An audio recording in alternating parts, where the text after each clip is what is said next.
इंतजार हुआ पूरा। आपकी पसंद, आपकी खबर, ना शोर ना हंगामा। बात होगी खबर की, ना इधर की ना उधर की। शाम 7 बजे बात पते की। नमस्कार, मैं आपके साथ शोभना यादव। बात पते की में आज क्या खास और एक्सक्लूसिव रहने वाला है, जल्दी से आपको बता देती हूँ। सबसे पहले हम आपको दिखाएंगे बिहार में किस तरह से सुशासन आईसीयू में पहुंच गया है और इसकी वजह से बिहार के शहर शहर में हत्या का खुला तांडव देखने को मिल रहा है। बिहार में जुर्म के इस चैप्टर की तस्वीरें आपको आगे दिखाएंगे। इसके बाद हम आपको दिखाएंगे एक तरफ बिहार हत्याओं की वारदातों से थर्रा रहा है, तो वहीं दूसरी तरफ बिहार में मंत्री जी मटन पार्टी में मगन है। सावन में नेताजी मटन पार्टी में है तो जनता अपराध से त्रस्त नजर आ रही है। 7:24 पर धर्मांतरण के मास्टरमाइंड छांगुर के टॉर्चर का खुलासा करेंगे। इसमें उसके गुर्गे पीड़ित लड़कियों को यहां तक धमकी देते थे कि देखते हैं कैसे तुम्हें मोदी योगी बचाते हैं। ये पूरी खबर भी आगे आपको बताएंगे। 7:40 पर आपको दिखाएंगे अमरनाथ में लैंडस्लाइड ने कैसे यात्रा पर लगा दिया है ब्रेक और मध्य प्रदेश से लेकर राजस्थान में सैलाब कैसे गांव-गांव और शहर-शहर को डुबा रहा है। बिहार का अपराध से पुराना नाता है, चाहे 1990 का दौर हो या फिर 3 दशक बाद वाला बिहार। जी हां, नीतीश कुमार की सुशासन वाली सरकार में भी अपराधी बेखौफ बेलगाम खुलेआम वारदात को अंजाम दे रहे हैं। आलम यह है कि अब बिहार क्राइम कैपिटल बन चुका है। मुख्यमंत्री नीतीश कुमार लाख दावा कर लें, लेकिन पारस अस्पताल की इस तस्वीर को झुठला नहीं पाएंगे, जो उनकी नाक के नीचे अपराधी तांडव मचा रहे हैं। क्योंकि पटना के अस्पताल में घुसकर गैंग वॉर की जो तस्वीरें आई हैं, वो नीतीश सरकार के लॉ एंड ऑर्डर पर सबसे बड़ा धब्बा है। अपराधी बेखौफ पारस हॉस्पिटल दाखिल होते हैं, बारी बारी से बंदूक निकालते हैं और फिर मौत का तांडव शुरू हो जाता है। इस वीडियो में हथियार से लैस 5 शूटर नजर आ रहे हैं। सबने कैप पहन रखी है और एक एक कर वो गन लोड करते नजर आ रहे हैं। जिस वार्ड में चंदन नाम के गैंगस्टर का इलाज चल रहा था, वहाँ सुरक्षा में एक सिपाही तक नजर नहीं आया और इसी का फायदा उठाकर बदमाशों ने अस्पताल में घुसकर अब तक के सबसे बड़े गैंग वॉर को बड़ी आसानी से अंजाम दे दिया। इस हत्याकांड को अंजाम देने के लिए सिर्फ 45 सेकंड का वक्त लगा। इससे अंदाजा लगाया जा सकता है अपराधी कितने ट्रेंड थे। बिल्कुल फिल्मी स्टाइल में अपने टारगेट को बदमाशों ने निशाना बनाया। कुछ आईसीयू के अंदर से ताबड़तोड़ फायरिंग कर रहे थे तो 2 बदमाश गेट के पास से फायरिंग करते नजर आए और वारदात को अंजाम देने के बाद 5 अपराधी बड़ी आसानी से फरार भी हो गए। अब पटना पुलिस इन अपराधियों को जमीन आसमान एक कर ढूंढ रही है। पटना पुलिस ने बताया कि पारस अस्पताल में जिस मरीज को गोलियों से छलनी किया गया, दरअसल वो खुद भी एक कुख्यात अपराधी है, जिसे बेऊर जेल से इलाज के लिए अस्पताल में भर्ती करवाया गया था। बिहार में लॉ एंड ऑर्डर पूरी तरह से ध्वस्त हो चुका है, लेकिन कानून व्यवस्था को सुधारने वाले जिम्मेदार अपराध की अब एक नई थ्योरी लेकर आ गए। मई जून और किसान वाली थ्योरी क्या है, इसे भी आपको समझना चाहिए। मई जून में ज्यादा मर्डर होते आई है वर्षों से। अप्रैल मई जून, जब तक बरसात नहीं होती है ये सिलसिला जारी रहता है, क्योंकि ज्यादातर किसान को कोई काम नहीं रहता है। बिहार में बढ़ते क्राइम के पीछे किसान वाली थ्योरी बताने वाले जनाब additional director general of police है। इन्होंने एक झटके में बिहार में अपराध के लिए किसानों को जिम्मेदार ठहरा दिया। बरसात होने के बाद लोग कृषक समाज के लोग व्यस्त हो जाते हैं और घटनाएं घटती है। यानी बिहार में अब जितने भी मर्डर हो रहे हैं, चाहे पटना में अस्पताल में घुसकर गैंगस्टर की हत्या हो या फिर रोहतास में किसान की हत्या, सीतामढ़ी में रेल कर्मी की हत्या, खगड़िया में जमीन विवाद में मर्डर और मधेपुरा में गोली मारकर हत्या। एडीजी के मुताबिक ये क्राइम किसानों ने किए हैं, क्योंकि साहब को लगता है किसान घर पर बैठे हैं तो चलो खेती की जगह मर्डर ही कर देते हैं। अब इसी तर्क पर कुंदन कृष्ण नीतीश कुमार से ज्यादा सुर्खियों में हैं। बिहार विधानसभा चुनाव में गिनती के महज कुछ ही दिन बचे हैं और ऐसे में लगातार हो रही हत्याओं के खिलाफ विपक्ष लामबंद नजर आ रहा है। चाहे तेजस्वी यादव हो या फिर पप्पू यादव, हर मोर्चे से नीतीश कुमार की सरकार पर हमले हो रहे हैं। इस बीच पप्पू यादव ने तो बिहार में राष्ट्रपति शासन तक की मांग कर दी है और राज्यपाल से मिलने पहुंच गए हैं, क्योंकि बिहार में पिछले कुछ दिनों के अंदर आपराधिक घटनाएं तेजी से बढ़ी हैं। कांग्रेस दावा कर रही है कि पिछले 17 दिन में 46 मर्डर हुए हैं। ऐसे में अब बिहार की सियासत में राष्ट्रपति शासन की मांग शुरू हो गई है। ये कोई शासन बचा है?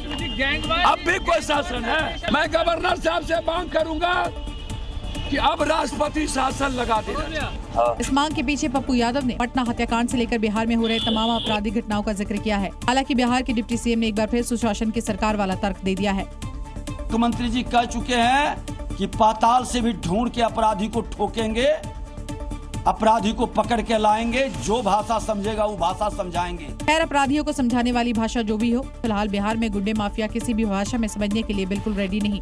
तभी तो पिछले कुछ दिनों में बिहार क्राइम कैपिटल बन चुका है और लॉ एंड ऑर्डर आईसीयू में पहुंच गया है। जबकि सरकार में बैठे लोग और जिम्मेदार मटन पार्टी में मस्त हैं, और वो भी इस बात की परवाह किए बिना कि अभी तो सावन का पावन महीना चल रहा है। बात हो रही है केंद्रीय मंत्री और जेडीयू नेता लल्लन सिंह की। जब बिहार में अपराध बेलगाम है, जब अपराधी हर दिन लोगों की हत्याएं कर रहे हैं, जब फिल्मी अंदाज में कारोबारी, व्यापारी, आम आदमी मारा जा रहा है, तब मंत्री जी की मटन पार्टी चल रही है। अब कुछ लोग इस मटन पार्टी पर सवाल खड़े कर रहे हैं, तो उन्हें कौन समझाए कि ये सनातनी योद्धा शायद सावन में मटन परोसकर अपराध नियंत्रण का कोई दिव्य प्रयोग कर रहे हो। क्योंकि बिहार पुलिस के बस की बात है या नहीं इस अपराध को रोकना, शायद लल्लन के मटन भोज से ही शांति की खोज हो जाए। क्योंकि जिसे जनता और विपक्ष मटन पार्टी करार दे रहा है, शायद वो लल्लन सिंह के साधना और सावन सेलिब्रेट करने का अपना तरीका हो। भला आम आदमी को दिव्य तरीकों का क्या ही ज्ञान होगा। मंत्री जी की मजबूरी तो समझिए, जो 3 तस्वीरें बिहार के अपराध का आईना बनी है। अब इसे रोकना भी तो सरकार और सत्ता से जुड़े लोगों का काम है। वो अलग बात है कि लल्लन सिंह मटन पार्टी कर रहे हैं, लेकिन कौन जाने सावन में मटन पार्टी किस सिद्धि योग का तरीका हो।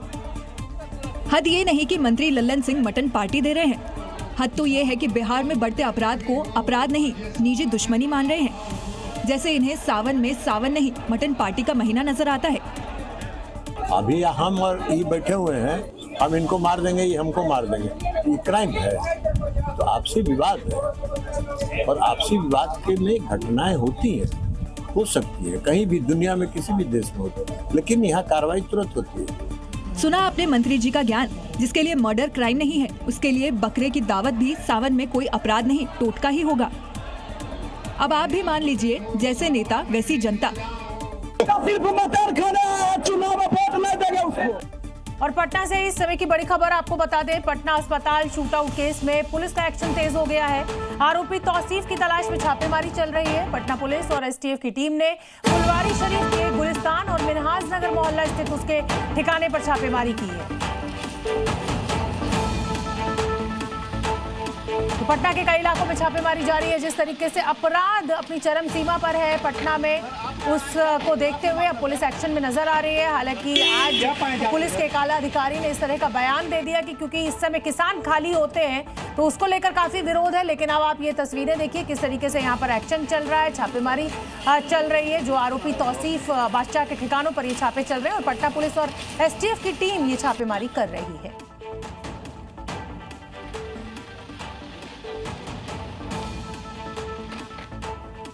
राजनीति में एक कहावत बहुत चर्चित है, न काऊ से दोस्ती न काऊ से बैर। और बिहार की राजनीति में तो ये संभावनाओं के द्वार खोलने वाला तरीका माना जाता है।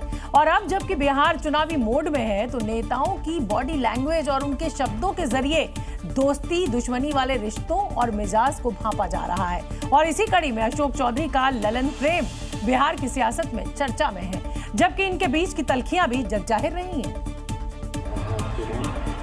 नीतीश कुमार की पांव छूने वाली ये आदत शायद जेडीयू में रिश्तों को ठीक करने का गुरु मंत्र बन चुका है।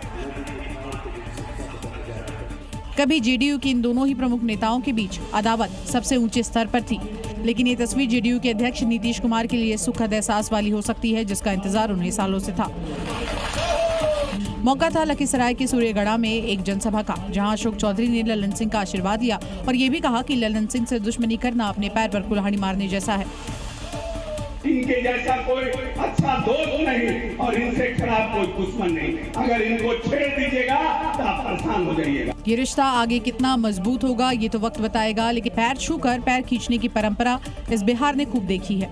बिहार में इन दिनों दो ही चीजें चर्चा में है, एक बेलगाम अपराध और दूसरे मुफ्त बिजली वाली स्कीम।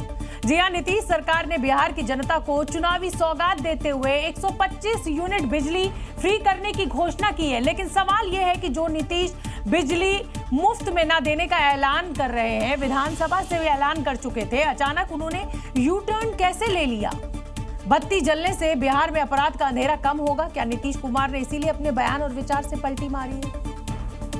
बिजली कभी मुफ्त में नहीं देना चाहिए, कम दर पर देना चाहिए, लेकिन मुफ्त नहीं देना चाहिए। और एक बात मैं कहूंगा, बहुत लोग बोलते हैं मुफ्त में, इससे बढ़ करके कोई दूसरा गलत काम हो ही नहीं सकता।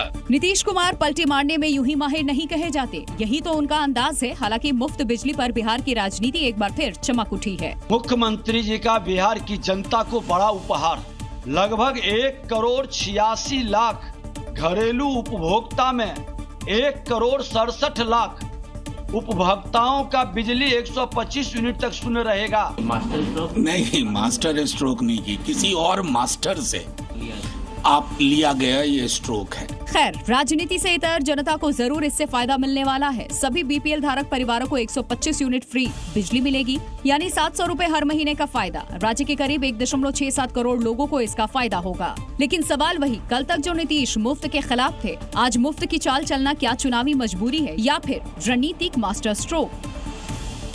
कैराना सांसद इकरा हसन और सहारनपुर एडीएम के बीच हुए विवाद में अखिलेश यादव की भी अब एंट्री हो गई है। अखिलेश यादव इस घटना के सामने आने के बाद बेहद नाराज नजर आ रहे हैं। उन्होंने इसे महिलाओं की अस्मिता से जुड़ा मामला माना है और इस घटना को लेकर तीखी प्रतिक्रिया भी दी है। अखिलेश यादव ने इकरा का एक वीडियो पोस्ट कर लिखा, जो सांसद का सम्मान नहीं करते वो जनता का क्या करेंगे। दरअसल सपा सुप्रीमो ने न सिर्फ यूपी के अधिकारियों की कार्यशैली पर सवाल उठाया है, बल्कि बीजेपी की बेटी बचाओ बेटी पढ़ाओ से भी मामले को जोड़ दिया है। गौरतलब है कि कैराना सांसद इकरा हसन ने सहारनपुर एडीएम पर गंभीर आरोप लगाए हैं। इकरा हसन ने कहा कि जब वो एक नगर पंचायत अध्यक्ष के साथ एक शिकायत लेकर एडीएम के पास पहुंची थी, तो पहले तो एडीएम मिलने ही नहीं आए और जब मिले तो उन्हें गेट आउट कह दिया। अधिकारी इस तरीके से दुर्व्यवहार करेंगे, बेलगाम होकर व्यवहार करेंगे तो फिर कोई फायदा ही नहीं है। हम कैसे महिलाओं को आगे बढ़ाएंगे। दूसरी ओर एडीएम संतोष सिंह ने इस पर सफाई दी है। जो उन्होंने शिकायत में किया होगा कि गेट आउट शब्द का प्रयोग किया गया, ये पूरी तरह से बिल्कुल ही निराधार है। अब कौन सच बोल रहा है और कौन झूठ, ये तो पता नहीं, लेकिन देखना ये है कि एक जनप्रतिनिधि और एक अधिकारी के बीच हुआ ये विवाद किस मोड़ पर पहुंचता है। सियासी मोड़ तो इसने ले ही लिया है। मुंबई में मराठी के नाम पर एक बार फिर गुंडागर्दी की गई और इसका आरोप है एमएनएस कार्यकर्ताओं के ऊपर लगा है। पहले मारवाड़ी दुकानदार को पीटा, फिर उससे माफी मंगवाई और सड़क पर फिर उसका जुलूस भी निकाला। पहले तस्वीरें देखिए। हा एक मारवाडी आहे, इकडे दुकान आहे याचं, लक्ष आलं काय? त्यांनी स्टेटस टाकला होता की मराठी माणसाला। दावा किया जा रहा है कि एमएनएस के कार्यकर्ता हैं जो इंसाफ के नाम पर कानून हाथ में ले रहे हैं और वजह एक सोशल मीडिया पोस्ट जो मारवाड़ी दुकानदार ने मराठी समुदाय के खिलाफ की थी, जिसे लेकर के एमएनएस के कार्यकर्ता इतना भड़क गए। फिर क्या था, उन्होंने उसे दुकान से खींचकर बाहर निकाला, उसकी पिटाई की। इस दौरान ऐसे शब्दों का इस्तेमाल किया जिसे सुनने से पहले आपको हेडफोन लगाना पड़े। आरोप है कि दुकानदार को सरेआम सड़क पर घुमाया गया, गर्दन पकड़कर बाल खींचते हुए, मानो ये मुंबई की नहीं किसी गिरोह की अदालत हो।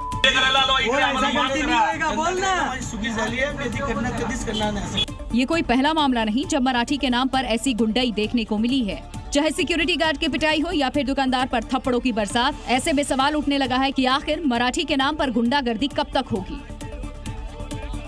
उत्तर प्रदेश की अफसरशाही में इन दिनों कानपुर वाले सीएमओ वर्सेस डीएम का मुद्दा खूब सुर्खियों में है। हाईकोर्ट से विजय के बाद ऑफिशियली सीएमओ साहब आज जब पुरानी कुर्सी पर बैठे तो पूरे कानपुर में एक ही चर्चा थी कि वो लौट आया। लेकिन सीएमओ साहब की ज्वाइनिंग से ज्यादा चर्चा में है चरण वंदना। जरा इन तस्वीरों को देखिए। चरण वंदना नंबर 1, चरण वंदना नंबर 2, चरण वंदना नंबर 3, चरण वंदना नंबर 4। सुबह ठीक 10 बजे जैसे ही डॉक्टर हरिदत्त नेमी की सरकारी गाड़ी रुकी, गाड़ी से पहले खबर उतर चुकी थी। पैर छूने की होड़ यूं लगी जैसे कुर्सी नहीं कोई राजयोग हाथ लगा हो। जैसे ही सीएमओ ने चार्ज लिया, पहला बार हाईकोर्ट में अवमानना कर दिया, एकदम एवेंजर्स की स्टाइल में। अब गली गली में चर्चा है कि अब सीएमओ ऑफिस नहीं रणभूमि बनेगा। उधर जनता कंफ्यूज है कि कौन सही, डीएम या सीएमओ। खैर जो भी सही गलत हो, चरण वंदना करने वालों के चेहरे पर आखिरकार चमक लौट ही आई। अगर दिल्ली में आतंकी हमला हो जाए तो दिल्ली पुलिस कैसे रिएक्ट करेगी, इसी तैयारी को परखने के लिए आज राजधानी में ऑपरेशन महारक्षक चलाया गया। क्योंकि पुलिस को इनपुट मिला है कि राजधानी पर आतंकी हमले का खतरा मंडरा रहा है। खासकर भीड़भाड़ वाले इलाके, धार्मिक स्थल और सरकारी बिल्डिंग्स टारगेट पर हो सकते हैं। लिहाजा पुलिस ने अलग अलग लोकेशंस पर एक साथ मॉक ड्रिल की शुरुआत की। आप देखेंगे एक के बाद एक जो यहाँ पर बम डिटेक्शन टीम जो है वो भी यहाँ पर पहुँची है। कश्मीरी गेट बस अड्डे पर धमाके की खबर मिलते ही चंद मिनट में कमांडोज ने पूरा बस अड्डा घेर लिया। लगातार अगर आप देखेंगे कि यहाँ पर एक पूरा जो दिल्ली पुलिस का स्टाफ है, जो कमांडोज हैं, वो यहाँ पर पहुँच रहे हैं और अब यहाँ से ये पूरा स्टाफ जो है, जो पूरे कमांडोज यहाँ से जाते हुए एक के बाद एक। और पूरे ऑपरेशन को इस तरह इस ड्रिल में दिल्ली पुलिस के साथ एनएसजी, फायर ब्रिगेड और अन्य सुरक्षा एजेंसियां भी शामिल रहीं। मकसद सिर्फ एक, अगर हमला हो तो हर एजेंसी समन्वय के साथ तुरंत एक्शन में आए। नेताओं के बीच जुबानी जंग तो आम बात है, लेकिन महाराष्ट्र के 2 विधायकों की जुबानी जंग अब असली अखाड़े में बदलती नजर आ रही है और विधान भवन परिसर में ही दोनों नेताओं के समर्थक एक दूसरे पर ऐसे टूट पड़े जैसे विधान भवन नहीं, महाराष्ट्र की कोई सड़क हो। तस्वीरों में जिन लोगों को आप मारपीट करते देख रहे हैं, इनमें एक तरफ है एनसीपी शरद गुट के विधायक जितेंद्र आव्हाड, दूसरी तरफ है बीजेपी विधायक गोपीचंद पडलकर। आप देख सकते हैं दोनों गुटों के बीच मारपीट।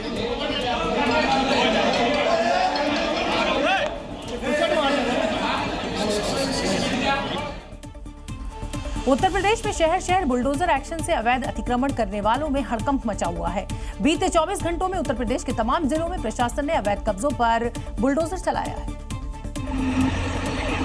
यूपी में बुलडोजर एक्शन की 5 तस्वीरें देखिए, जहां सीतापुर में 5 करोड़ की जमीन को कब्जा मुक्त करा लिया गया, वहीं कुशीनगर में 4 मकानों पर बुलडोजर एक्शन से हड़कंप मच गया। तीसरी तस्वीर गोंडा की है, जहां आधा दर्जन से ज्यादा मकान ध्वस्त हो गए। बरेली में सील की गई भूमि पर अवैध निर्माण पर गाज गिरी और बहराइच में सार्वजनिक रास्तों को खाली कराया गया।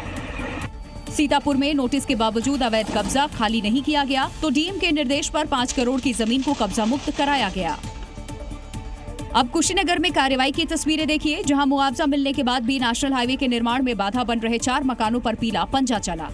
वहीं गोंडा में प्रशासन और अतिक्रमणकारियों के बीच हल्की झड़प भी हुई। भारी पुलिस बल की मौजूदगी में अवैध मकानों को ध्वस्त किया गया। बरेली में सीलिंग की जमीन पर हुए अवैध निर्माण को ढहाया गया। बहराइच में सार्वजनिक रास्ते पर बनी अवैध बाउंड्री वॉल को गिराकर रास्ता खाली कराया गया।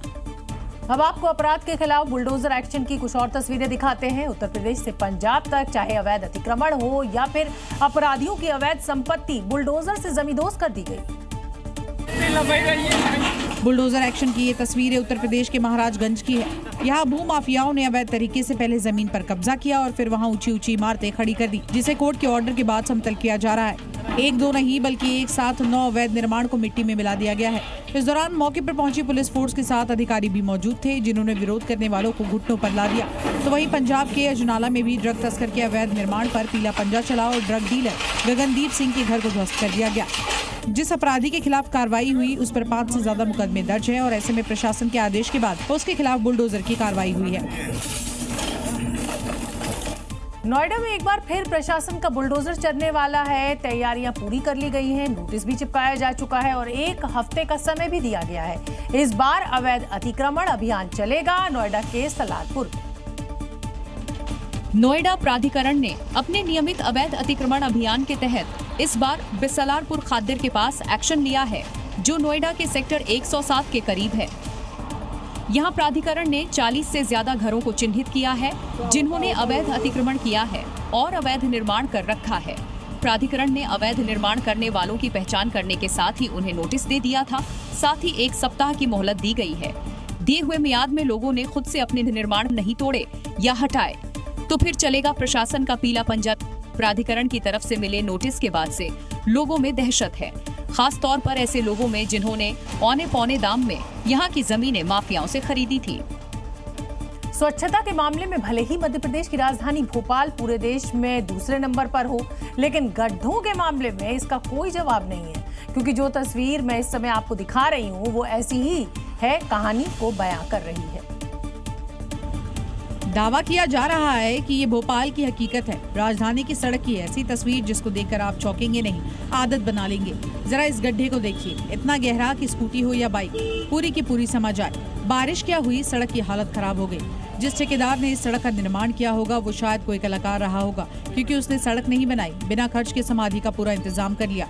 इस गड्ढे के पास बैरिकेडिंग भी लगाई गई, जिसकी वजह से कोई यहाँ गलती से भी ना आ जाए। देखिए, आपको जानकर और भी ज्यादा हैरानी होगी कि ये गड्ढा शहर के बीचों बीच है। जिस जगह पर ये सड़क की हालत है वहाँ से बोर्ड ऑफिस बस कुछ ही दूरी पर है, यानी सरकारी नजरों के सामने ये गड्ढा किसी की जान की ताक में बैठा है। मुख्यमंत्री योगी आदित्यनाथ आज 2 दिवसीय दौरे पर हैं। उन्होंने हेलीकॉप्टर से वाराणसी के घाटों और गंगा के जलस्तर का निरीक्षण किया और इसके बाद सर्किट हाउस में समीक्षा बैठक की, पूजा अर्चना भी की। आप देख सकते हैं काशी विश्वनाथ मंदिर में पूजा अर्चना करते नजर आ रहे हैं। और दूसरी तस्वीर हेलीकॉप्टर से घाटों का हवाई सर्वे किया, क्योंकि जिस तरीके से बारिश आई हुई है उससे काफी यहाँ पर पानी जो है वो निचले इलाकों में भर गया। छांगुर गैंग पर हर दिन नए नए खुलासे हो रहे हैं। अब इस गैंग का वो घिनौना सच सामने आया है जिसके बारे में सुनकर आपकी भी रूह कांप जाएगी। जी न्यूज के कैमरे पर पीड़िताओं ने न सिर्फ छांगुर गैंग के सितम की एक एक कहानी बताई, बल्कि उसके धरती पलट प्लान को भी एक्सपोज किया। वो प्लान जो धर्मांतरण गैंग का एक ऐसा कोड था जब टारगेट पूरा होने के बाद इस्तेमाल किया जाता था। क्या है धरती पलट प्लान और छांगुर गैंग ने किस तरह योगी मोदी को चैलेंज कर अपनी किस्मत में ताउम्र काल कोठरी लिख ली, ये आप देखिए। सबसे पहले तुझे इस दुनिया से उठा देंगे, देखते हैं तुझे कौन बचाता है, तेरा योगी बचाएगा या मोदी बचाएगा। छांगुरजन मोदी योगी का नाम लेकर चैलेंज कर रहा है। उन्हीं योगी की वजह से वो आज सलाखों के पीछे है। उसका पूरा रैकेट मिट्टी में मिल चुका है। छांगुर गैंग मिट्टी में इसलिए भी मिला क्योंकि उसने धर्मांतरण का कोड वर्ड धरती पलट रखा था।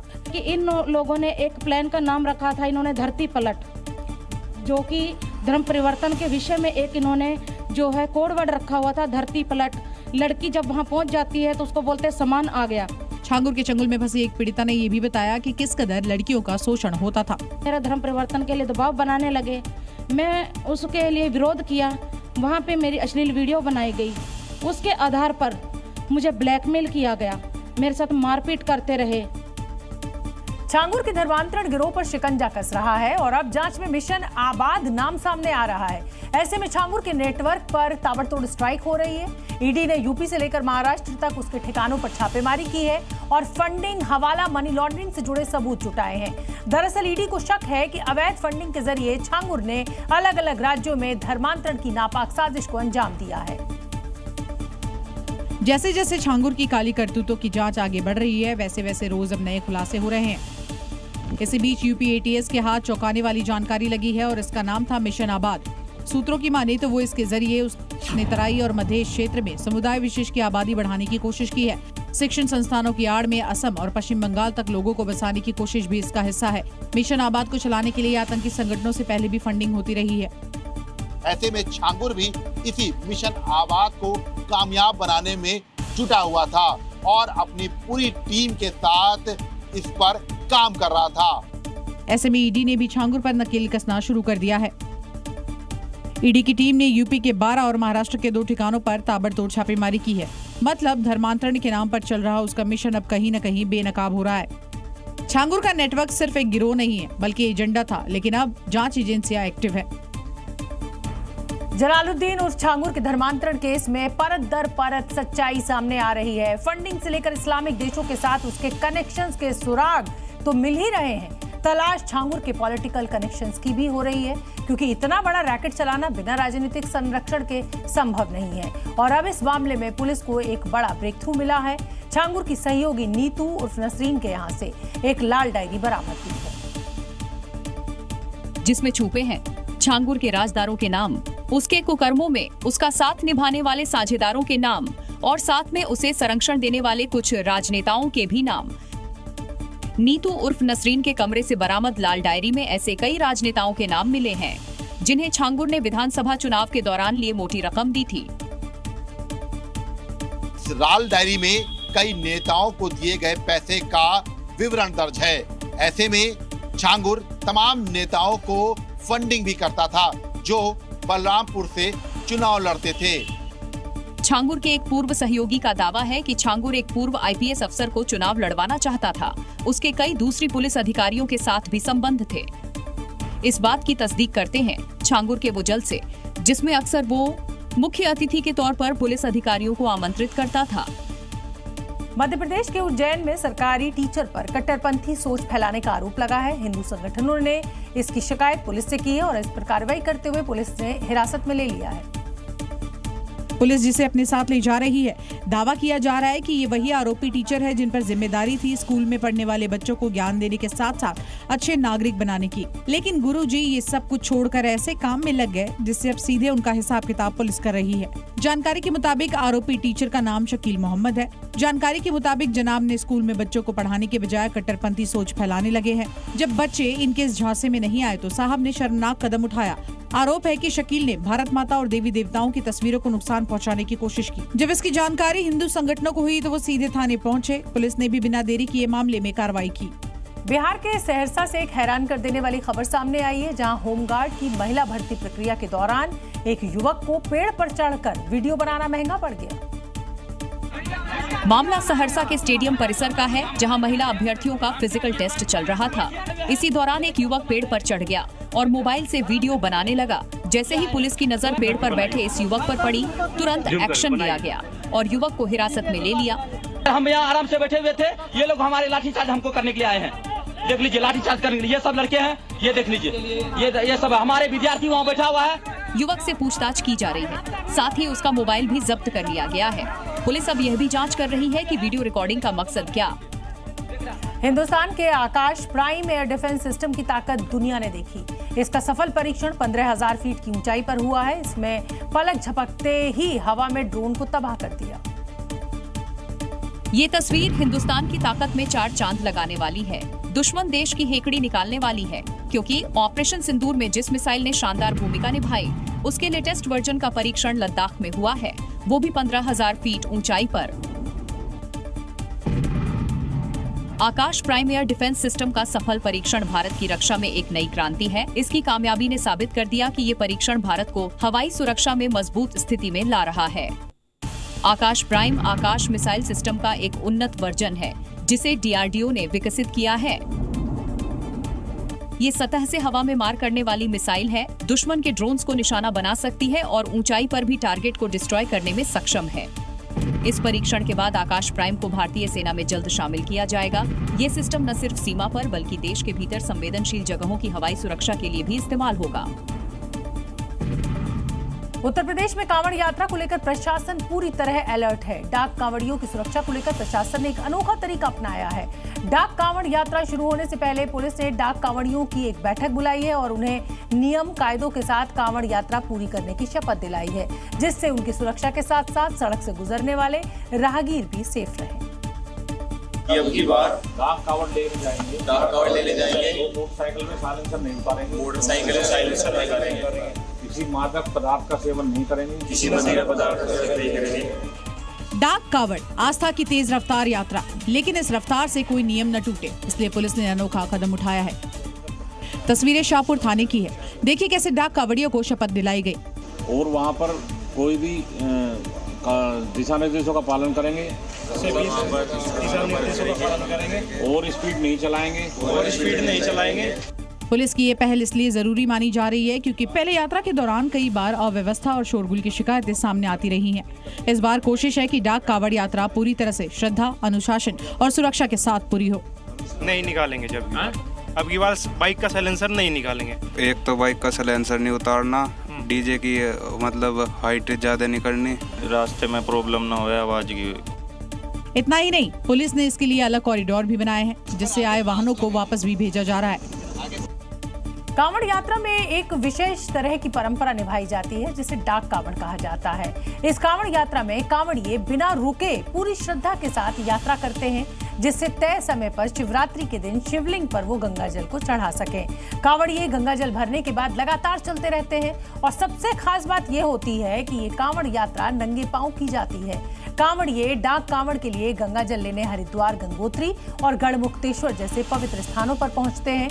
डाक कांवड़ यात्रा में समय और शुद्धता का खास ख्याल रखा जाता है। अगली खबर का रुख करेंगे। कांवड़ खंडित होने की बढ़ती घटनाओं के बाद होने वाली मारपीट और बवाल को रोकने के लिए अब उत्तर प्रदेश पुलिस कमर कस चुकी है। पुलिस के इस एक्शन प्लान से कांवड़ियों की यात्रा ज्यादा सुरक्षित होने वाली है, क्योंकि अब यूपी के मुजफ्फरनगर सहित कांवड़ रूट पर पड़ने वाले तमाम पुलिस थानों में शुद्ध गंगा जल और कांवड़ की विशेष व्यवस्था की गई है, जिसमें कोई अनहोनी घटना हो भी जाती है तो कांवड़ खंडित होने की स्थिति में कांवड़िए उत्तेजित होकर मारपीट न करने लगे। योगी फोर्स ने कांवड़ियों के लिए गंगा जल का इंतजाम किया ही है। साथ ही जगह जगह कांवड़ियों पर पुष्प वर्षा भी की जा रही है।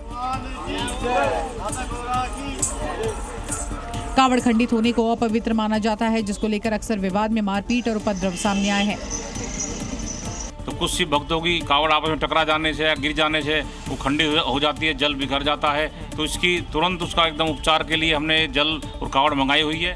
कावड़ यात्रा को लेकर योगी फोर्स के सुरक्षा इंतजाम भी चाक चौबंद है।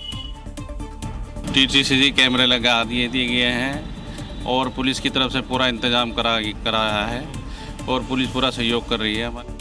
कावड़ यात्रा को लेकर यूपी सरकार की तारीफ हो रही है और अब योगी फोर्स के इस एक्शन प्लान से मारपीट और टकराव की घटनाएं भी कम आएंगी। सावन में हरिद्वार आस्था के सागर में डूबा है और ऐसे में उत्तराखंड के मुख्यमंत्री पुष्कर सिंह धामी ने भी कांवड़ियों की सेवा कर खुद के शिव की शरण में समर्पित किया है। सीएम धामी ने एक तरफ कांवड़ियों पर हेलीकॉप्टर से पुष्प वर्षा की, तो दूसरी तरफ खुद कांवड़ियों के चरण धोकर उन्हें नमन किया। मुख्यमंत्री पुष्कर सिंह धामी हाथों में जलपात्र लिए श्रद्धा से झुके हुए और उनके सामने बैठे थके मांदे शिव भक्त कांवड़े। ये सिर्फ एक स्वागत नहीं, यह राज्य सरकार की तरफ से आस्था के प्रति समर्पण का प्रतीक था। दूसरी तस्वीर तो और भी मनमोहक है। हरि की पैड़ी पर जब आसमान से आशीर्वाद की वर्षा हुई, हेलीकॉप्टर से बरसाए गए फूल कांवड़ियों पर ऐसे गिरे जैसे देवताओं ने स्वर्ग से खुद उन पर आशीर्वाद की वर्षा कर दी हो। आपको बता दें कि अब तक 90 लाख कांवड़िया हरिद्वार में कांवड़ लेने पहुंच चुके हैं। कहा जाता है सावन में सोमवार का व्रत रखने पर लड़कियों को मनपसंद दूल्हा मिलता है और उन्हें शिव जैसा वर मिलता है। हरियाणा के कैथल के शिव भक्त की भी यही कामना है, लेकिन साथ में उसने एक और प्रण भी कर लिया है और वो जब तक प्रधानमंत्री मोदी से नहीं मिलेगा तब तक वो शादी नहीं करेगा। कंधे पर पीएम मोदी का पुतला रखे ये लोग किसी रैली में नहीं पहुंचे हैं, बल्कि इस शिव भक्त ने अपने कांवड़ को ही पीएम मोदी का रूप दे दिया है।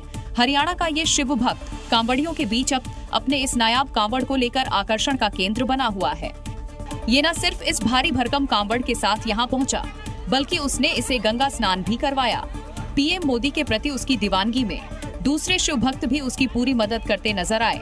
साथ ही उसकी प्रतिज्ञा को सुन हर कोई हैरान है। मुझे कुछ नहीं मांगना चाहता भाई, मेरे नाम का तो यही भोलेनाथ है, मैं तो दर्शन करना चाहता हूँ और जब तक मोदी जी का दर्शन नहीं हो जब तक शादी नहीं करूंगा। देखते हैं कि भगवान भोलेनाथ इसकी कामना कब तक पूरी करते हैं।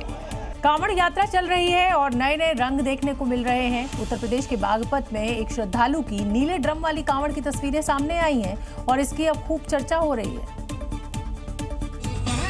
मेरठ के चर्चित सौरभ हत्याकांड की दहशत के बाद जहां लोगों ने अपने घरों से नीले ड्रम बाहर कर दिए, वहीं आज बागपत में 2 शिव भक्त नीले ड्रम वाली कांवड़ से भोले बाबा के लिए 120 लीटर गंगा जल लेकर दिल्ली के नरेला जा रहे हैं। इनका कहना है कि मेरठ के सौरभ हत्याकांड के बाद लोग नीले ड्रम से दहशत में आ गए थे और सोशल मीडिया पर कई वीडियो भी वायरल हुए थे, इसलिए इन्होंने सोचा कि लोगों का नीले ड्रम से डर दूर होना चाहिए। भोले बाबा से यही मन्नत मांगी कि कोई परेशान नहीं हुए। सबने नीले ड्रम फेंक दिए थे घरों में से निकाल के, सब डर रहे थे सौरभ हत्याकांड के उससे। तो हम भोले बाबा से वो रिक्वेस्ट करिए तो ड्रम हम लेके जा रहे हैं अपने घर। इन कांवड़ियों ने तो भोलेनाथ से प्रार्थना की है कि दोबारा नीले ड्रम का कहर फिर कभी देखने को न मिले, इसीलिए ये नीले ड्रम में हरिद्वार से गंगा जल लेकर दिल्ली के नरेला जा रहे हैं, जहां इस नीले ड्रम से शिवालय में ये बाबा का जलाभिषेक करेंगे। अब नीले ड्रम वाली कांवड़ की भी काफी चर्चा हो रही है। कांवड़ यात्रा के बीच उत्तर प्रदेश के मुरादाबाद में हिंदुओं को खाने की शुद्धता में मिलावट से सावधानी बरतने और धार्मिक साजिश के पोस्टर लगाने का एक मामला सामने आया है। जांच के बाद पुलिस ने 2 आरोपियों को गिरफ्तार भी कर लिया है, जिनकी साजिश का पर्दाफाश हो चुका है। तस्वीरें मुरादाबाद के GMD रोड से सामने आई है, जहां बाजार में लगे इन पोस्टरों में हिंदुओं से खाने की शुद्धता को लेकर सावधानी बरतने की अपील के साथ साथ धर्म बदलकर हिंदुओं का धर्म भ्रष्ट करने की साजिश की बात लिखी गई थी। विवाद बढ़ने के बाद लोगों ने खंभों पर लगे विवादित पोस्टरों को फाड़कर हटा दिया और मामला पुलिस तक पहुंच गया। जांच हुई तो चौंकाने वाला सच सामने आया। दरअसल बाजार में मोमोज का ठेले लगाने वाले के बीच आपसी प्रतिस्पर्धा थी, जिसके चलते इन्हीं में से एक ने ये साजिश रची और बाजार में ऐसे विवादित पोस्टर लगवाए थे। छानबीन से ये पता चला है कि ये बेसिकली 2 मोमोज के ठेले लगाने वालों के बीच की आपसी प्रतिस्पर्धा के चलते एक व्यक्ति ने इस पोस्टर को लगाया था। पुलिस ने आरोपी फास्ट फूड दुकानदार और उसके नौकर को विवादित पोस्टर लगाने के मामले में गिरफ्तार कर लिया है और आगे की कार्रवाई जारी है। पुलिस का कहना है कि ये विवादित पोस्टर धार्मिक भावनाओं को भड़काने के मकसद से नहीं लगाए गए थे।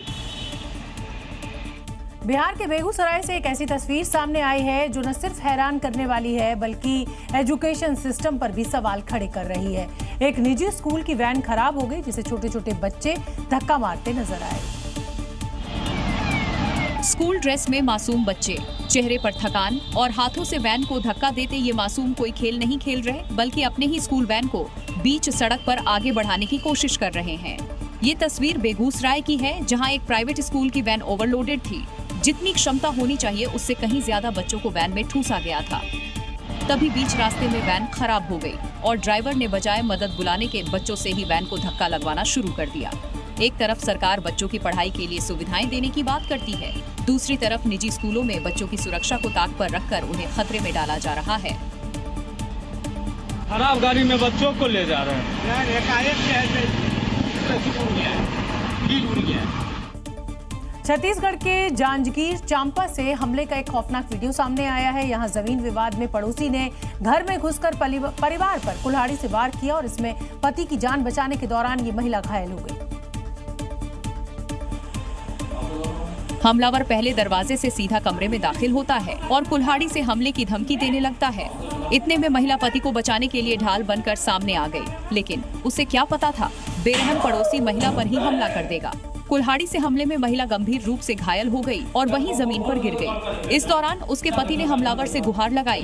पत्नी को अस्पताल में भर्ती करवाने के लिए हाथ पैर पकड़ने लगा, लेकिन पड़ोसी का खूनी खेल यहीं खत्म नहीं हुआ। बाद में किसी तरह पड़ोसी को कमरे से बाहर निकाला गया और महिला को सीधा अस्पताल में भर्ती करवाया गया, जहां वो जिंदगी और मौत से जंग लड़ रही है। वहीं घटना के बाद आरोपी पड़ोसी फरार है, जिसकी तलाश पुलिस कर रही है। अमरनाथ यात्रा जो श्रद्धा और भक्ति का प्रतीक बनकर हजारों श्रद्धालुओं को हिमालय की गोद में ले जाती है, अचानक प्रकृति के प्रकोप के आगे विवश हो गई, मजबूर हो गई और मजबूरन 24 घंटे के लिए इस पवित्र यात्रा को रोकना पड़ा। बीते 24 घंटे से लगातार हो रही बारिश, तेज हवाएं और पहाड़ी क्षेत्रों में हो रहे भूस्खलन ने यात्रा को थाम दिया है। जरा इस तस्वीर को देखिए। पहाड़ से बहकर आए बादल जमीन छूते ही सैलाब की शक्ल ले बैठे और आस्था के पथ पर ऐसा सैलाब आया कि भक्त पानी में बहने लगे। तस्वीरों में देख सकते हैं किस तरह एक श्रद्धालु काफी दूर तक पानी की धार में फंसकर बह जाता है। हालांकि लोग उसे बचा लेते हैं। अब जरा इस तस्वीर को देखिए, किस तरह पहाड़ से पत्थरों की बारिश हो रही है। अचानक श्रद्धालु के ऊपर पत्थर गिरे, भक्तों में भगदड़ मच गई। हालांकि फौरन सेना ने रेस्क्यू करना शुरू कर दिया और रास्ते में फंसे लोगों को सुरक्षित कैंप तक पहुंचाया गया, लेकिन इस दौरान एक महिला श्रद्धालु की मौत हो गई। फिलहाल यात्रा 24 घंटे के लिए रोक दी गई है। मध्य प्रदेश में मानसूनी आफत जो है वो बारिश के रूप में बरसी। प्रदेश का शायद ही कोई जिला बचा हो जहां बारिश और बाढ़ की तबाही के निशान नजर न आ रहे हो। बारिश बंद होने के बाद की स्थिति तो और भी भयावह है, क्योंकि पता ही नहीं चला सड़क कहां से गुजर रही है और इस वजह से जगह जगह वाहन हादसों का शिकार हो रहे हैं। हरदा जिले में तो एक कार ने जल समाधि ही ले ली। मामला कनारदा गांव के पास का है। यहाँ एक पुलिसकर्मी ड्यूटी पर जा रहा था। रास्ते में स्थानीय नदी के पुल को पार करने के दौरान उसकी कार नदी के तेज बहाव में फंस गई और देखते ही देखते पूरी गाड़ी पानी में समा गई। गनीमत ये रही कि कार बंद होते ही एसआई कार से सुरक्षित बाहर निकल गया। सतना जिले में बारिश के बाद नदी नालों में उफान है। सड़कें पूरी तरह से पानी में डूब गई हैं। यहाँ मंझगवा में एक कार पानी के बहाव में फंस गई और सड़क से उतर गई, जिसके बाद उसे ट्रैक्टर की मदद से निकाला गया और गड्ढों का पता ही नहीं चल रहा, लेकिन मजबूरी है कि उन्हें इन्हीं रास्तों से गुजरना ही पड़ेगा। छतरपुर के बाद अब मध्य प्रदेश के हरदा में बारिश ने कोहराम मचा दिया है। रास्तों पर पानी का सैलाब है, पुल कई फीट पानी में डूब गए हैं, आवागमन पूरी तरह से ठप है और आलम यह है कि इमरजेंसी में एयरलिफ्ट के अलावा कोई चारा बचा नहीं है, क्योंकि ग्रामीण क्षेत्रों का जिला मुख्यालय से संपर्क पूरी तरह से टूट चुका है। स्थानीय अजनार और डिम्बर नदी उफान पर है, जिनका पानी इलाके के कई रास्तों और पुल पुलियों को डुबो चुका है। करीबन 15 गाँव का संपर्क जिला मुख्यालय से पूरी तरह से खत्म हो गया है। जो जिधर है उधर ही फंस गया। सड़कों पर 4 से 5 फीट ऊपर तक पानी बह रहा है। अजनारा नदी के तट पर मौजूद मंदिर पानी में डूब गए हैं। बाजार बंद है, लोग घरों में कैद हैं। बाढ़ की वजह से पशुपालकों को सबसे ज्यादा परेशानी आ रही है। मवेशियों के लिए चारा नहीं बचा है, वो बाढ़ के पानी में तैरकर चारे की तलाश में जुटे हैं। ऐसे में उन पर पानी में बहने का खतरा मंडरा रहा है। प्रशासन की ओर से लोगों से अपील की गई है कि जो जहां है वहीं सुरक्षित रहे, लेकिन नदियों का बढ़ रहा जलस्तर लोगों में खौफ पैदा कर रहा है। मध्य प्रदेश में बाढ़ और बारिश ने लोगों के जीवन को तो अस्त व्यस्त कर ही दिया है। बारिश के बाद के हालात लोगों को जान जोखिम में डालने के लिए मजबूर कर रहे हैं, लिहाजा पुलिस प्रशासन के लिए चुनौतियां काफी बढ़ गई हैं। मध्य प्रदेश से आ रही ये तस्वीरें खौफ पैदा करती हैं। प्रदेश के लगभग सभी जिलों में जोरदार बारिश का दौर देखा गया, जिसके बाद यहाँ के कई शहर बाढ़ जैसे हालात से जूझ रहे हैं। निवाड़ी में सड़कें पानी में डूबी हैं, पुल के कई फीट ऊपर से पानी बह रहा है और लोग इन्हीं पुलों से जान जोखिम में डालकर गुजर रहे हैं। सतना में तो बाढ़ की वजह से हालात बहुत ज्यादा खराब हैं। शहर से लेकर बाजार हर तरफ सैलाब, बाढ़ का पानी सब कुछ अपनी आगोश में ले जा रहा है। बारिश का कहर मध्य प्रदेश के रीवा में भी देखने को मिला, जहां पर वार्ड नंबर 36 में बारिश की वजह से एक मकान का हिस्सा गिर गया, जिसकी वजह से एक परिवार इसमें फंस गया और मदद की गुहार लगाने लगा। वाराणसी में गंगा का लगातार बढ़ता जल स्तर अब विकराल रूप ले चुका है और हालात इतने भयानक हो गए हैं कि सभी 84 घाट डूब गए हैं। अंतिम संस्कार अब गलियों में करना पड़ रहा है। हालात को देखते हुए घाटों पर लगने वाली विश्व प्रसिद्ध गंगा आरती अब छतों पर शिफ्ट कर दी गई है। घाटों तक जाने वाले रास्ते डूब चुके हैं और कई हिस्सों में नाव से आवाजाही हो रही है। सभी 84 घाटों का संपर्क टूट चुका है, लेकिन अगर तैयारियों की बात करें तो एनडीआरएफ की तैनाती हर एक घाट पर है और हर एक घाट की सीढ़ियां पूरी तरीके से डूब गई हैं। किसी भी तरीके से यहां आया नहीं जा सकता। योगी आज खुद काशी का हवाई सर्वे करने पहुंचे और बाढ़ प्रभावित इलाकों का जायजा लेने के बाद अधिकारियों को राहत और बचाव कार्य तेज करने के निर्देश दे दिए। गंगा का जलस्तर चेतावनी स्तर को पार कर चुका है और अगले कुछ दिनों तक हालात और भी ज्यादा बिगड़ने की यहाँ आशंका जताई जा रही है। उधर गली में हो रहे अंतिम संस्कार वाराणसी की ऐतिहासिक और आध्यात्मिक पहचान को झकझोर रहे हैं। मध्य प्रदेश से लेकर बिहार तक झरनों का रौद्र रूप इन दिनों कहर बनकर टूट रहा है और इसके बावजूद लोग खतरे की अनदेखी कर सेल्फी और रील्स के लिए अपनी जान तक दांव पर लगा रहे हैं। तस्वीरें मध्य प्रदेश के मंदसौर जिले के बड़ा महादेव झरने की है, जो कि इन दिनों अपने रौद्र रूप में है। भारी बारिश की वजह से यहाँ झरना ओवरफ्लो हो रहा है, लेकिन खतरे के बावजूद लोग यहाँ पर सेल्फी लेने के लिए पहुंच रहे हैं और अपनी जान को जोखिम में डालते हुए भी रील शूट करते हुए देखे जा सकते हैं। प्रशासन ने इस इलाके में जाने पर रोक लगाई है। पिछले 24 घंटे में तेज बारिश के बाद खतरा और भी बढ़ गया है। बावजूद इसके भीड़ यहां थमने का नाम नहीं ले रही। सोशल मीडिया पर झरने का वायरल वीडियो लोगों की लापरवाही बयां कर रहा है। वहीं बिहार के रोहतास जिले स्थित तुतला भवानी जलप्रपात भी मूसलाधार बारिश के बाद विकराल हो गया है। कैमूर की पहाड़ियों से आया पानी अचानक से तेज बहाव में तब्दील हो गया। प्राकृतिक सुंदरता इन झरनों की पहचान है, लेकिन मानसून में आसमानी आफत के चलते फिलहाल ये झरने रौद्र रूप में नजर आ रहे हैं। प्रशासन की अपील को नजरअंदाज करना लोगों को भी भारी पड़ रहा है। राजस्थान में आसमान से आफत बरस रही है और इससे कोटा का हाल बेहाल है। इलाके जलमग्न हैं और ऐसा दिख रहा है जैसे शहर डूब चुका हो। सड़कें, कॉलोनीज, घर, हर जगह सिर्फ पानी का कब्जा। तस्वीरें देखिए, ये कोटा के रामगंज मंडी की सच्चाई है। यहाँ बारिश नहीं, सैलाब आया है। कॉलोनियों में 3 से 4 फीट तक पानी भर गया है और घरों में पानी घुसा नहीं, अब वहीं ठहरा गया है। लोग घरों से जरूरी सामान पानी में घुसकर निकालते दिखे। बचाने के लिए जो भी हाथ आया लेकर बाहर निकलते रहे। सड़कें अब सड़कों जैसी नहीं रही और उस पर बहता दरिया। अब तस्वीरें देखिए कोटपुतली बहरोड की, जहां सरकारी स्कूल में घुटनों तक पानी भर चुका है। अंदर और बाहर बस एक जैसा हाल। क्लासरूम में पानी, दीवारें हैं, टेबल हैं, लेकिन किताबें नहीं। टीचर और स्टूडेंट्स भी हैं, लेकिन समस्या दोनों की एक जैसी। जल भराव तो पढ़ाएं कैसे और पढ़ें कैसे। स्कूल में पढ़ाई ठप है और जब तक पानी नहीं निकलेगा शिक्षा सिर्फ नाम की होगी। राजस्थान में बादल कुछ इस कदर बरसे कि मरुस्थल समुंदर बन गया। जयपुर, बीकानेर, हर तरफ पानी का सैलाब है। सड़कों से लेकर स्कूल और खेत खलिहान तक सब कुछ जलमग्न नजर आ रहे हैं। ये तस्वीर बीकानेर की है। झमाझम बारिश के बाद स्कूल में पानी भर चुका है। बच्चे पढ़ाई के लिए तो पहुंचे, लेकिन यहाँ बैठने तक की जगह नहीं। पानी की वजह से बच्चे स्कूल के बाहर मस्ती करते नजर आए। बाढ़ जैसे हालात ने जनजीवन को पूरी तरह से अस्त व्यस्त कर दिया है। स्कूल खुले हैं, लेकिन पढ़ाई बंद है और गली मोहल्ले पानी से लबालब भर चुके हैं। ऐसे में इस मुसीबत से राहत के लिए श्री डूंगरगढ़ के वार्ड पार्षद ने अनोखे अंदाज में अपील की। पार्षद वार्ड नंबर 9 से पहले यही हाल हुआ था वार्ड का, मेरे आज यही हाल हो रखा है। सिर्फ बीकानेर ही नहीं, जयपुर में तो इससे भी बुरा हाल है। यहाँ की मुख्य सड़कें पूरी तरह से जलमग्न हैं। मरुस्थल में आई ये बारिश राहत कम आफत ज्यादा बन गई है, लेकिन बारिश अभी थमी नहीं है और खतरा भी टला नहीं है। बिहार के कई जिलों में इन दिनों मानसूनी बारिश का कहर देखने को मिल रहा है। नदी नाले सब उफान पर बह रहे हैं। गया के शकूराबाद की अगर बात करें तो वहां का उफान दिल दहला देने वाला है और यहां से जो तस्वीरें सामने आई हैं वो डराने वाली हैं। जहां मोरहर नदी में पानी का बहाव इतना तेज हो गया है कि वह शकूराबाद पुल के ऊपर से बहने लगा है। लोग अपनी जान की परवाह किए बिना ही पुल पार कर रहे हैं। इस पुल को रोजाना सैकड़ों ग्रामीण, किसान और वाहन पार करते हैं, लेकिन अब यह पुल खुद खतरे की जद में है। जहानाबाद शकूराबाद मुख्य मार्ग पर आवागमन पूरी तरह बाधित हो गई है। तस्वीरें शकूराबाद बस स्टैंड के पास की हैं, जहां पुल के 1 फीट ऊपर से पानी बह रहा है। इस बहाव के बीच ग्रामीण जान जोखिम में डालकर पुल पार कर रहे हैं। यहाँ कभी भी हादसा हो सकता है।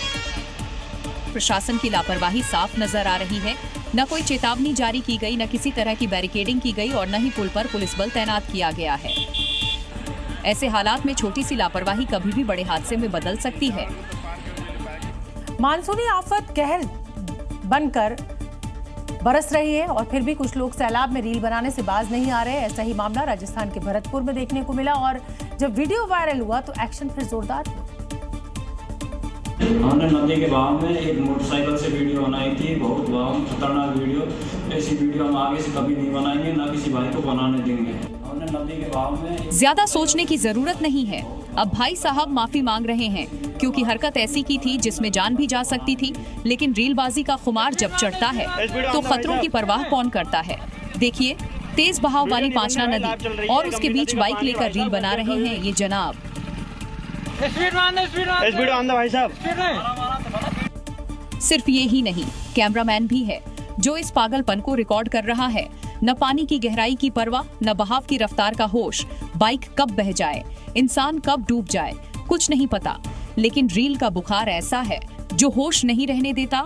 और जब ये वीडियो वायरल हुआ तो पुलिस ने कानून का कड़वा काढ़ा पिलाया और साहब का बुखार उतर गया, क्योंकि वायरल होना था सोशल मीडिया पर, लेकिन पहुंच गए सीधे थाने के मीटर पर।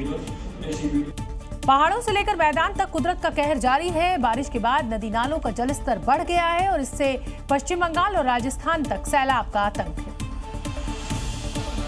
ये वीडियो पश्चिम बंगाल अलीपुरद्वार की है, जहां सैलाब के बीच में यात्रियों से भरी बस फंस गई। पानी का बहाव देखिए, करीब 5 फीट तक बस डूब चुकी है। जानकारी के मुताबिक बस में आम लोगों के साथ साथ कई स्कूली बच्चे थे। गनीमत रही समय रहते सभी लोगों को सुरक्षित बाहर निकाल दिया। कुदरत की मार से मैक्सिको भी अछूता नहीं है। सैलाब ने यहाँ ऐसा बवाल काटा कि सड़कों का नामो निशान तक मिट गया और गाड़ियां तैरती दिखी। फिलहाल प्रशासन की टीमें रेस्क्यू में जुटी हुई है। देखिए इस भारी भरकम कार को, जो अब किसी नाव से कम नहीं लग रही। सैलाब का वार और पानी इसे अपने साथ खींच रहा है। इस गाड़ी की हालत तो और भी खराब है, न तैर रही है न ही ठहर रही है, बस पानी में आधी डूबी है और लाचार नजर आ रही है। तेज बहाव में शख्स फंस गया तो वहीं किसी तरह से टीन शेड के ऊपर चढ़ा, वरना अंजाम क्या होता आप सोच नहीं सकते। कार पहले तो पानी में गोते खा रही थी और फिर सैलाब ने अपनी ताकत दिखाई, उसे बहा ले गया बिना रुके। हर तरफ एक ही तस्वीर, पानी ही पानी, और लोग बेबस तमाशबीन नजर आ रहे हैं, क्योंकि पानी का प्रहार ऐसा है कि जो सामने आएगा बचेगा नहीं। यहाँ तो गाड़ियों का पूरा झुंड बाढ़ के साथ बहता हुआ जा रहा है। लोग यहाँ दूर से देख रहे हैं, वीडियो बना रहे हैं, लेकिन कोई कुछ नहीं कर पा रहा। ये थी खबरें 7 बजे की। कल फिर होगी बात पतेगी। नमस्कार।